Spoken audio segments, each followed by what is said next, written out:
Let us pour one out, ladies and gentlemen, for Indiana Jones and the Dial of Torpidity. Now, I will not be going too far into that particular dumpster fire, as I have no intention of seeing it now or ever. However, if you look at the main character, you can see that it is a glaring idealized self-insert by Kathleen Kennedy, because the main character of this film isn't Indy, it's Phoebe Waller-Bridge.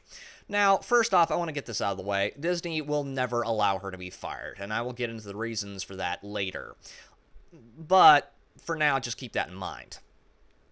Kennedy is the former assistant to Steven Spielberg and later George Lucas.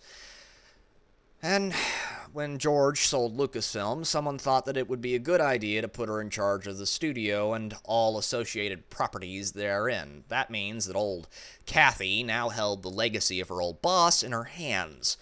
And if the works of the hands truly are the window into the soul, then I think that we know exactly what she thought of her old boss, because the first thing she did was axe the Star Wars Extended Universe, with all the George Lucas-approved stories in tow. The problem with this, of course, is that most of the world building and storytelling and backstory happened in the EU.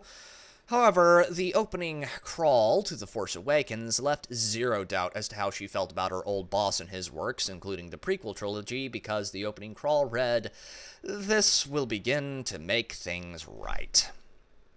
This was rather unpopular with the prequel and EU fans, as you might imagine, and when they got mad, they were dismissed and ignored, because who cares about those guys who buy all the merchandise?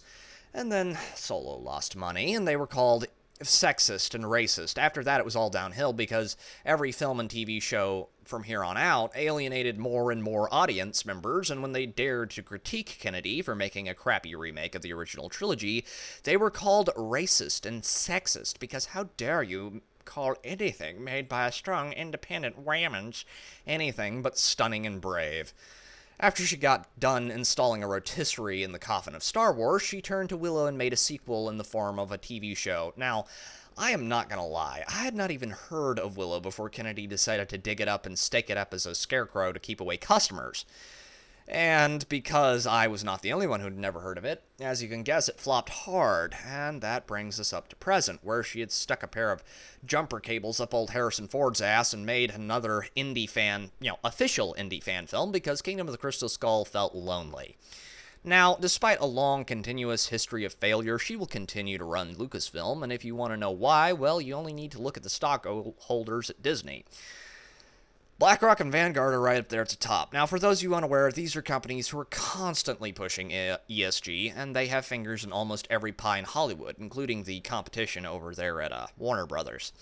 And they love Kennedy. So, in closing, Lucasfilm is doomed, because they are owned by Disney, and just like their parent company, they have absolutely zero respect for the fan base and far too much interest in pushing ESG.